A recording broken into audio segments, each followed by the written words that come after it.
Di sini saya nggak ada debat atau gimana ya. Saya dari gereja Katolik. Ini kan Kak Elia dari gereja Protestan. Tentang Bunda Maria. Saya ingin bertanya, apakah Kak Elia itu menganggap Maria itu sebagai ibu Yesus seperti dalam gereja Katolik, yaitu sebagai Theotokos, atau dalam gereja Ortodoks Timur atau Yunani, Ortodoks Timur atau Yunani, kurang tahu saya, tapi itu disebut sebagai Theotokos atau yang melahirkan Allah. Benar gak, Kak? Apakah Kak Elia itu menganggap bahwa Maria itu juga sebagai ibu Tuhan kita yang tidak bercela serta tidak bernoda, atau disebut sebagai tidak berdosa?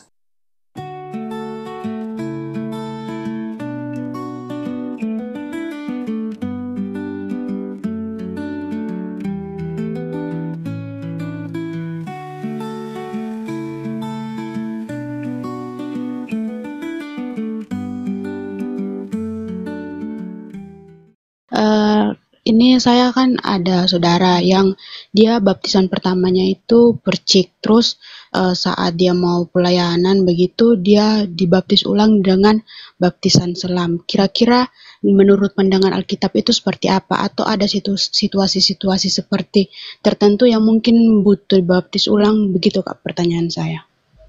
Nggak ada baptis ulang itu. Baptis itu hanya sekali. Tapi mungkin dia tidak menerima baptisan yang pertama, mungkin karena dia tidak mengerti, atau mungkin dia merasa saya belum dibaptis, itu urusan dia. Dan kalau niat dia mengulangi baptisan karena hal-hal yang sepele, dia menjadi berdosa. Dan dia harus minta ampun sama Tuhan. Gitu. Baik, Kak. Terima kasih, Kak. Tuhan Yesus memberkati. Oke. Shalom Kak Elia. Ya, salam. Mau tanya ini Kak, pandangan Alkitab terkhususnya dari Perjanjian Baru tentang perceraian yang nikah lagi tuh bagaimana sih sebenarnya?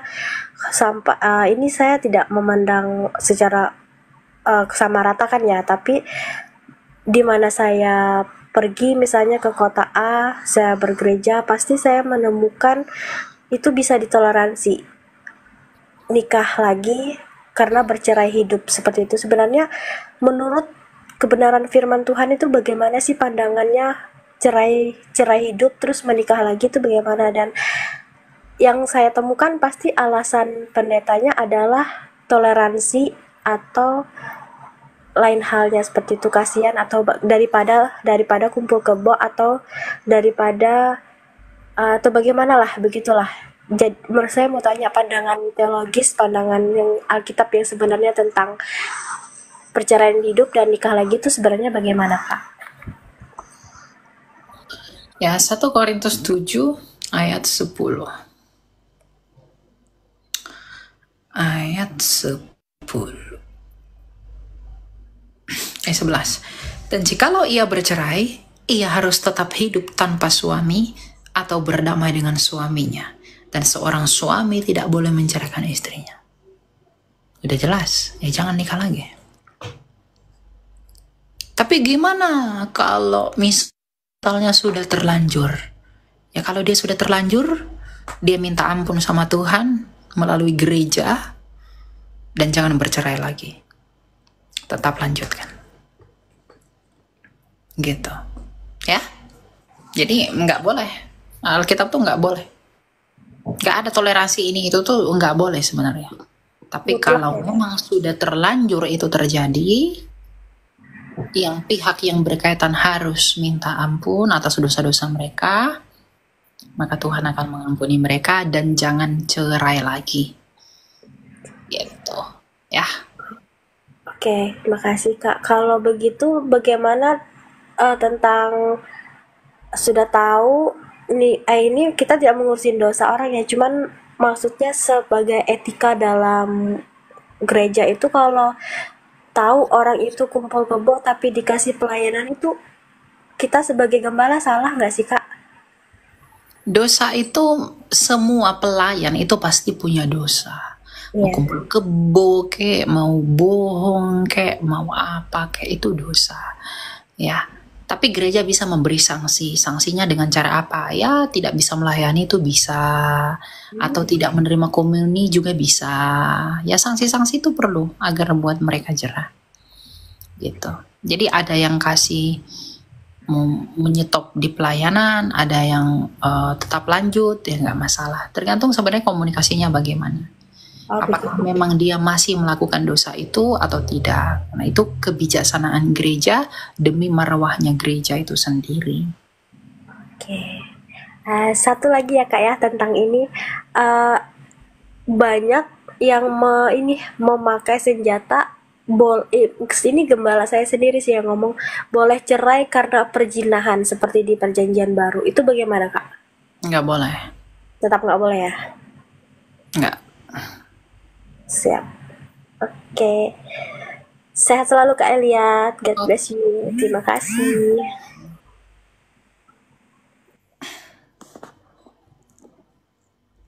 Makanya sebelum nikah tuh carilah pasangan yang benar-benar baik. Jangan terburu-buru karena orang udah nanyakan kapan nikah, lalu kamu buru-buru nikah. Siapapun nggak apa-apa, ku nikahi aja lah, ku kawinkan aja. Jangan begitu. Cari pasangan tuh yang bener, ya yang benar-benar yang memang ya saling suka, saling mencintai, saling bla bla bla segala macem lah, biar hidupnya bagus. Halo Kakak Elia, shalom. Ya, silakan mau tanya apa? Nah, saya mau tanya ini kan tentang pelelangan di dalam rumah ibadah di gereja-gereja. Karena ada beberapa gereja pada saat ibadah dia melaksanakan dikatakan boleh itu melaksanakan yang namanya pelelangan. Tapi ada juga beberapa gereja yang menolak bahwa pelelangan di gereja itu tidak boleh dilaksanakan. Nah, menurut pandangan Alkitab yang benarnya itu seperti apa? Karena yang ngomong sendiri ini pun itu adalah seorang pendetanya sendiri. Ya kalau lagi dalam liturgi ya nggak bisa lah. Mana ada melelang dalam liturgi? Apaan kau lelang dalam liturgi? Itu nggak bisa. Tapi kalau setelah liturgi selesai, setelah ibadah selesai, menggunakan gereja sebagai tempat untuk tempat pelelangan. Tapi pelelangannya pelelangan apa dulu? Kalau yang hal-hal yang bertujuan mengumpulkan dana untuk membangun gereja, mensupport gereja karena jemaatnya berkumpul di gereja saat itu, silakan saja, nggak masalah. Tapi dalam liturgi ya lelang nggak bisa. Ngapain kau lelang dalam liturgi? Ya nggak bisa kalau itu. Tapi setelah liturgi selesai, baru boleh. Dan itu pun harus dilakukan dengan tertib. Jangan merusak apa yang ada dalam gereja. Karena kita itu harus menghormati Allah. Yang kita percaya ada di sana. Jangan dilecehkan itu liturgi. Jadi kalau ada pendeta bilang dalam liturgi bisa melelang, sakit kau.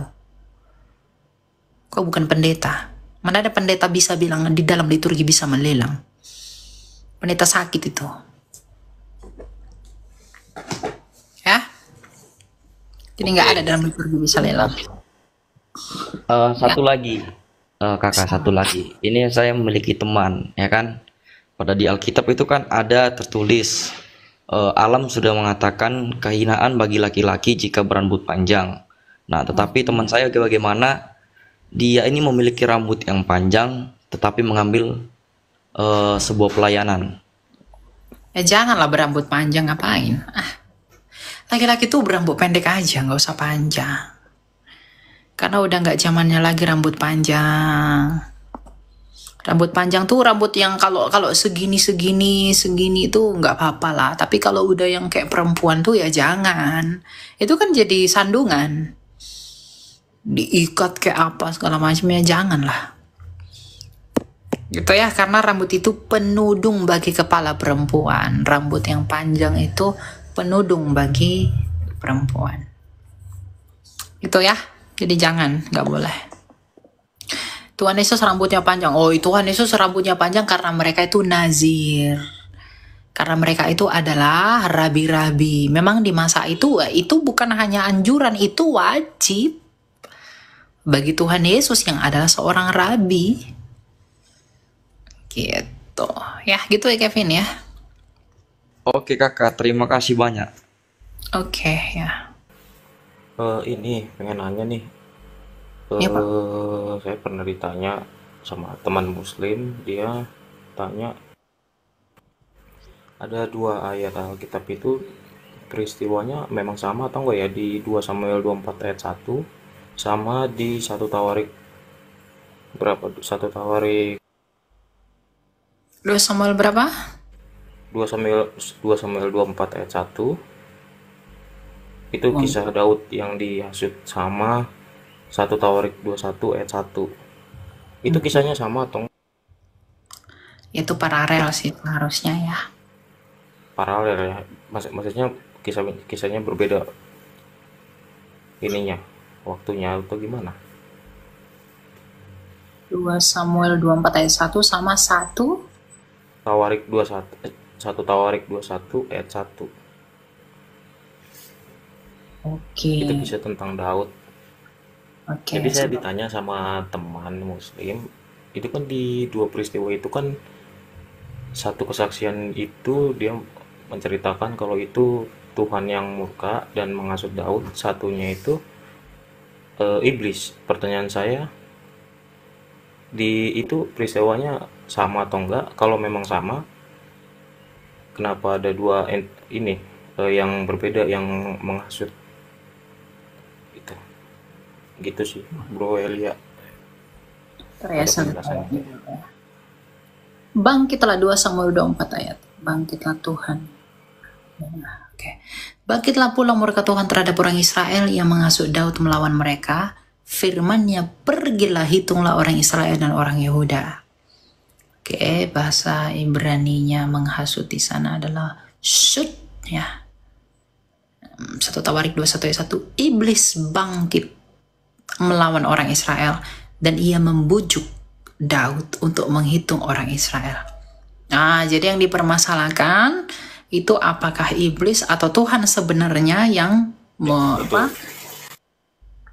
Oke, nah jadi begini.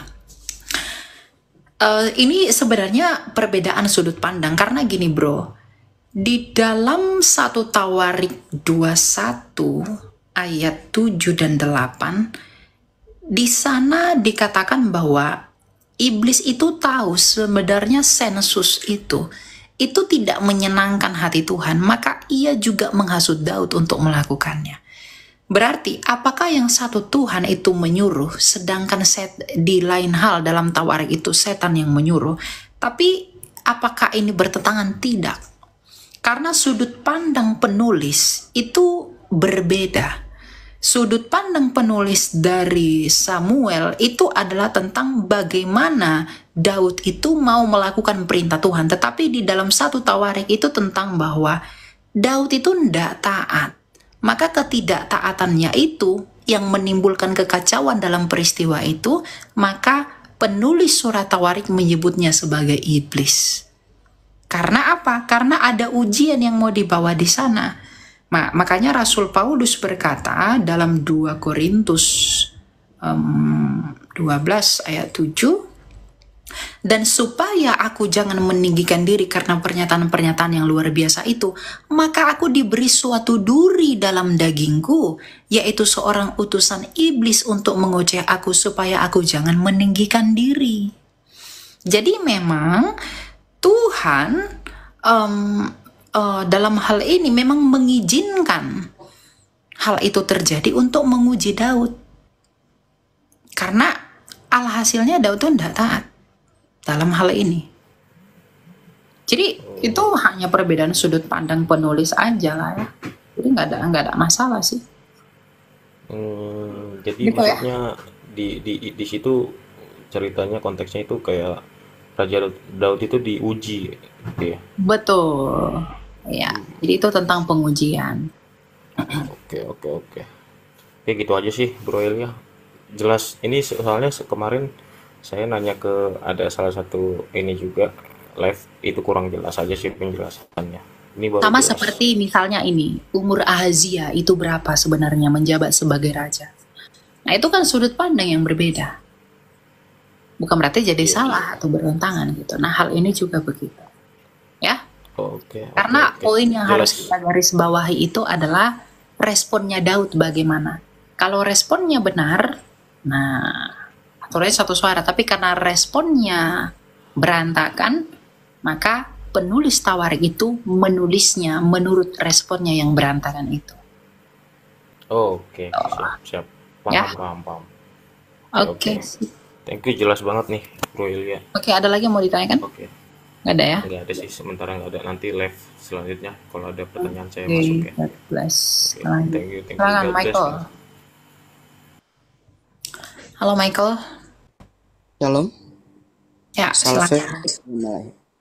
Di sini saya nggak ada debat atau gimana ya. Saya dari gereja Katolik. Saya cuma ingin bertanya kepada Kak Elia atau Bang Elia, maaf. Saya ingin bertanya, kan ini kan Kak Elia dari gereja Protestan. Ya, betul. Betul. Saya ingin bertanya tentang Bunda Maria. Boleh? Ya. Jadi saya ingin bertanya, apakah Kak Elia itu menganggap Maria itu sebagai ibu Yesus seperti dalam gereja Katolik, yaitu sebagai Theotokos, atau dalam gereja Ortodoks Timur atau Yunani, Ortodoks Timur atau Yunani, kurang tahu saya, tapi itu disebut sebagai Theotokos atau yang melahirkan Allah. Benar gak, Kak? Ya. Nah, di situ saya ingin bertanya, apakah Kak Elia bersependapat dengan gereja Katolik bahwa Maria adalah seorang ibu yang melahirkan Tuhan kita Yesus Kristus dan juga sebagai Bunda Allah atau disebut sebagai Santa Maria Bunda Allah dalam gereja Katolik? Apakah Kak Elia itu menganggap bahwa Maria itu juga sebagai ibu Tuhan kita yang tidak bercela serta tidak bernoda atau disebut sebagai tidak berdosa? Apakah Elia menganggap Maria itu? Saya nggak percaya kalau Maria nggak berdosa. Dia tetap berdosa. Tetapi ketika dia dikandung, permasalahan yang mau kamu tanyakan, kamu percaya Bunda Maria itu Theotokos atau Kristotokos? Saya percaya dia Theotokos. Karena yang dilahirkan Maria bukan kodrat, tetapi pribadi. Dan pribadi yang dilahirkan itu kodratnya adalah yang ilahi dan yang insani. Jadi saya percaya bahwa Maria itu adalah sang Theotokos. Tapi saya tidak percaya bahwa Maria tidak punya dosa asal. Kalau Maria tidak punya dosa asal, berarti sampai ke Adam pun tidak akan ada dosa asal. Ya, saya lebih mengikuti pandangan gereja Ortodoks Yunani dalam hal keberdosaan Maria ya. Saya percaya Maria tetap punya dosa, tetapi ketika dia itu mengandung Kristus yang dikandung dari of Holy Spirit, bukan from. Ingat, of Holy Spirit, bukan from Holy Spirit. Dia dikuduskan oleh Roh Kudus. Maka yang lahir secara daging itu juga kudus. Gitu. Itu pandangan yang saya anut ya. Oke, boleh saya potong? Ya, silakan. Nah, di sini kan diambil pada Yohanes 19 ayat 26 sampai 27. Begini bunyinya. Ketika Yesus melihat ibunya dan murid-murid yang dikasihinya, di sampingnya berkatalah ia kepada ibunya, "Ibu, inilah anakmu." 27. Kemudian katanya kepada muridnya, "Inilah ibumu." Dan sejak saat itu muridnya menerima dia di dalam rumahnya. Oke. Itu pendapat Kak Elia gimana itu? Ya, kayak masalah ibu itu kan hanya tentang ibu dan anak. Apa yang mau dipertanyakan dari ayat ini? Nggak ada yang weird dengan ayat ini. Ketika Yesus melihat ibunya, ya ibunya memang ibunya karena secara insani daging dan darah Kristus dari Maria. Dan murid yang dikasihinya di sampingnya berkatalah ia kepada ibunya, "Ibu, inilah anakmu."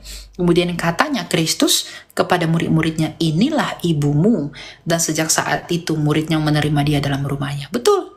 Kenapa Tuhan Yesus mengatakan inilah ibumu? Karena Kristus yang sulung dalam kodratnya sebagai manusia. Kolose 1 ayat 18. Dia yang sulung, maka di dalam yang sulung itu kita mengambil bagian di dalam dia. Makanya dalam Galatia 3 ayat 29, jikalau kamu adalah milik Kristus, kamu adalah keturunan Abraham.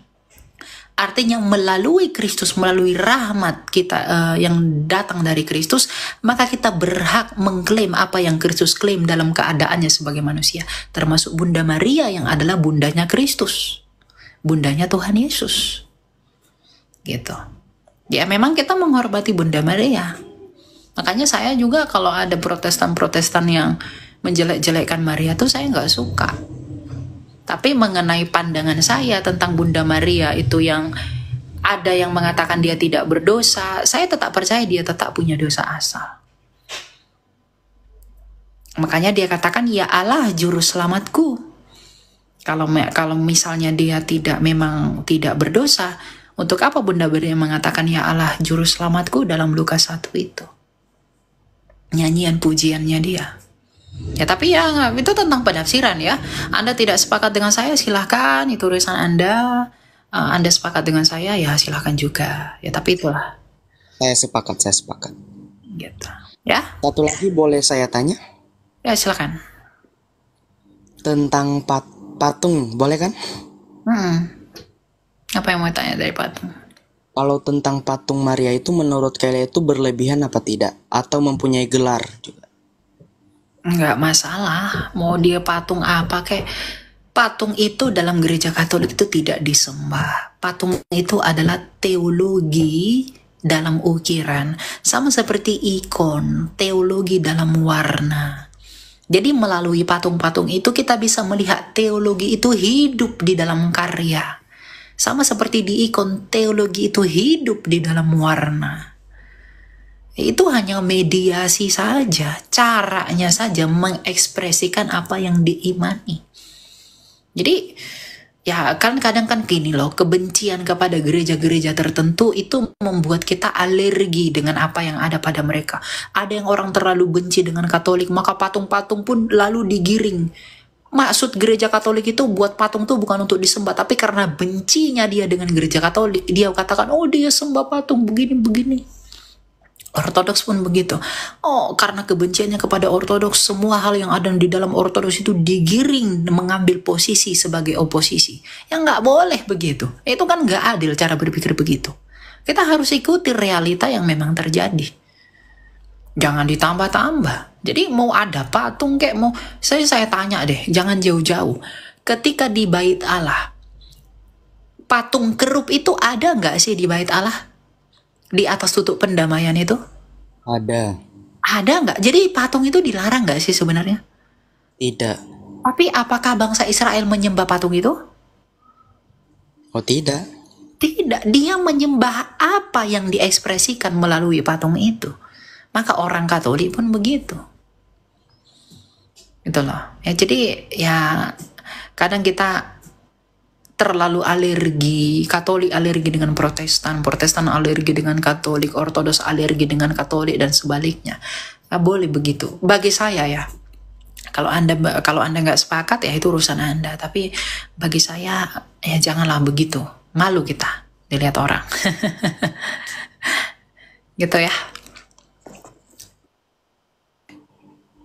Gelar maksudnya? Gelar apa tuh?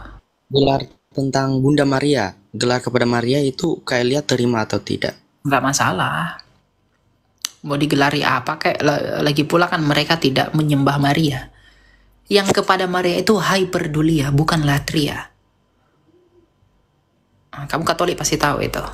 Itu ya? Iya, Katolik Roma. Ya.